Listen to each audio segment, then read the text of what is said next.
Good morning, everybody. If you can't tell, I am standing in Toronto in behind Mike Riel. He is the Harbourmaster for the Port of Toronto, and I am downtown just off of Cherry Street on Unwin Avenue. You can see the Frontenac, or the CSL Tadoussac, sorry, from Canada Steamship Lines. Off to our left, which is out of the shot, is the Spruceglen, and then far off to the right is the McKiel Spirit from McKiel Marine. Mike has graciously agreed to interview with me while I'm here in Toronto. I'm going to zoom out of here and head to Sarnia next. But I just wanted to take a few minutes to speak to him about the port because I lived in Toronto for 13 years and I've never actually been down here. So I wanted to learn about the port, what the operations are like, what happens here. So I thought, what perfect person to speak to than the Harbourmaster. So thank you for being with me, Mike. You're welcome. Hopefully the wind isn't an issue. I'm going to try and get as close to you as I can and still have the background there. Give me a little bit of a background about the port itself, how long it's been here, and what you guys do here. Well, good morning, Andrea, and all your followers. Welcome to the Port of Toronto. I'm Michael Riel, I'm the Harbourmaster Toronto Port Authority, and I'm very proud to represent the Port of Toronto. I've been Harbourmaster now for about 10 plus years. I've been with the Port Authority since 2003. So the port itself, you go back in history, you know, the initial bit was you would see the schooners and stuff like that moving freight into that point, the town of York. So the thing is, what happened around the 1800s, you had the Toronto Historic Trust. And what they did, they were responsible for the development of the harbor itself. And they were in place until 1911 when the Toronto Harbor Commissioners moved in. And at that time, they were looking at developing the port, the Keating Channel, and the whole area we're looking at now, which was a big marsh, and they turned it into land. So, and then 1999, you had the Canada Marine Act come in force, an act of Parliament, and we became a port authority. So one of the things is with Toronto is that we are mainly a bulk port. So we move about 2 million metric tons a year, salt, sugar, cement. So the salt that keeps our roads safe, especially this time of year. It's a little slippery sometimes on the roads. Cement, obviously building our buildings, our railroads, our infrastructure all around the city, and our sugar, which is what we put into our and we put into our coffee. And Redpath is just behind me in the background. Wow.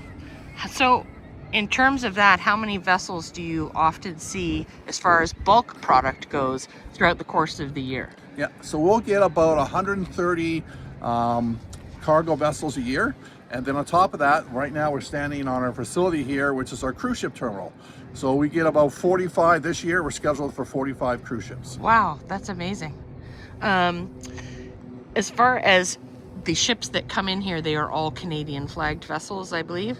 It's a mix. So we have CSL, Canada Steamship Lines, Yeah. We have Algoma, but also there's foreign flag vessels. So for instance, the sugar that comes in from Central and South America, that will come up on foreign flag vessels. And also we'll get ships that will bring steel product. As you see, we have a bunch of rebar here at the port, and that will come in either in from Turkey or United Arab Emirates, and that'll be foreign flagged.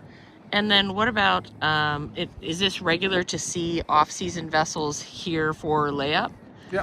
So as many of your viewers will know, the St. Lawrence Seaway will actually close usually about the second week in January to about the third week in March. This year, scheduled to open next two Tuesdays from now. Oh, good. On March the 22nd, 24th. That's fantastic. Okay, sorry, I gave those dates right. Sorry about that. Anyways, so what happens is during that time, the Seaway is closed. And the Laker fleet, whether it's CSL or Algoma, will scatter itself around the Great Lakes. Yeah. It wants to find a place to lay up for the winter and also do repairs. And also they want to be pre-positioned in various locations. So when the spring does come, they can pick up cargoes at those locations. So this year, we've got 2 CSL ships, as you mentioned. We got the Tadoussac behind us, Spruceglen off to the side, and McKiel Spirit, which is actually comes to Toronto on a regular basis, delivering materials for Heidelberg Materials. Oh, okay. And I think if I remember correctly, I saw that the Spruceglen will be starting soon, and they are already loaded with sugar to go over to Redpath? Correct. So what Redpath does is that Redpath obviously is a sugar refinery where it's important that they work every day. So they will actually pre-position vessels here in Toronto, and the Spruceglen is one of them. So Spruceglen is scheduled early next week to move over to Redpath and offload its load of sugar. Do you find that the vessels that come here are sort of like I hate to say the word, but regulars, like you're seeing a repeat of at least the bulk carriers, the same ones over and over again? Yeah, so the thing is, there is a number of the vessels that we see on a regular basis, and they're just part of the Great Lakes fleet. You know, they come and go, they're moving the various products that have to come into Toronto and around the Great Lakes. Wow, that's amazing. I'm trying to think if there's a vessel that I haven't seen before. I did notice actually down the way a little bit by the bridge, the cement carrier, the Tamarack. Tamarack is a brand new vessel. Yeah. I'm working with Lafarge. It was christened actually in the Port of Toronto last summer. Oh, wow. And so it is a state-of-the-art vessel moving cement. That's fantastic. How often do people, like when you have a cruise ship and you've got, I guess the Viking is the biggest one, they'll have 650 or so people. Do they, when they're coming here, do you have something set up for them to be able to go into town and do things, or is that something they plan already? Like, how does that work when cruise ships come in here? Great questions. So our cruise ships, well, we are a turnaround port. So those are people who are cruisers will realize what will happen in the morning. The cruise ship will arrive. Now remember, these are expedition cruises, as we call them. Yeah. They're smaller ships, generally 200 to 400 passengers. This is not a Carnival with 5,000 passengers on it, because the seaway is too narrow, and even those vessels can't get through. Yep. Seaway is only 22 meters wide. So what will happen is those ships will arrive in Toronto, generally overnight. At 7 o'clock in the morning, we will have the luggage offloaded, be put inside the building, and then starting usually around 8:30, 9 o'clock, the buses will start to arrive, and they will pick up the passengers, match them with the luggage. Generally, half the passengers go to hotels, half the passengers go to the airport. So the thing is, those of us who are cruisers, I happen to be a cruiser.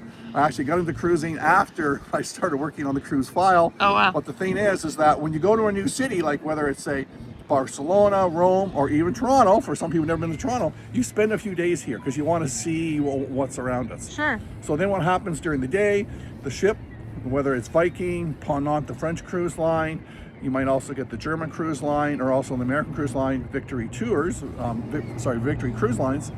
What they'll do, they'll take on supplies.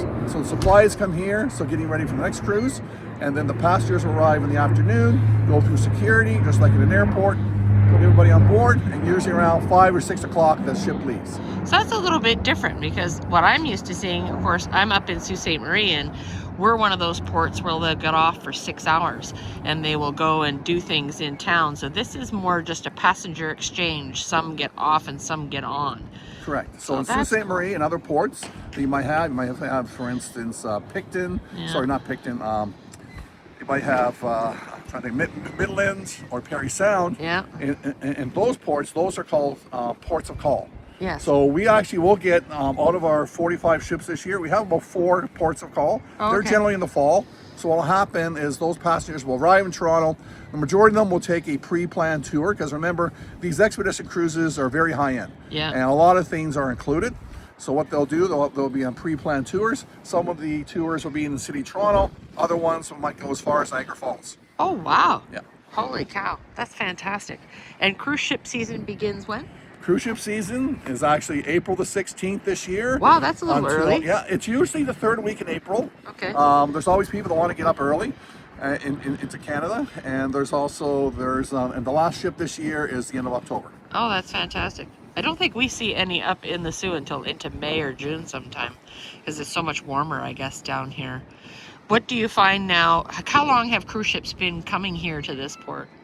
So cruise ships have been coming, I think the late 1990s is when the cruise ships first started to come into the Great Lakes. Oh, wow. And it's a business that ourselves with the Port of Toronto and the Great Lakes. And the thing is, what it is, we attract an interesting bunch. It's people who want to see Canada and the U.S. So the whole idea is the cruise ship will actually go bouncing back and forth along the Great Lakes. Okay. Because everybody wants to see Mackinac Island, Yes, which is in that's the true. U.S. Yeah. It's all horses, there's no cars, and Yeah. it's just an absolutely gorgeous space. But at the same time, they want to go to our smaller ports. They want to go, as you say, Sault Ste. Marie. They want to go to Midland or Parry Sound and see these small little towns with all these unique features. That's fantastic.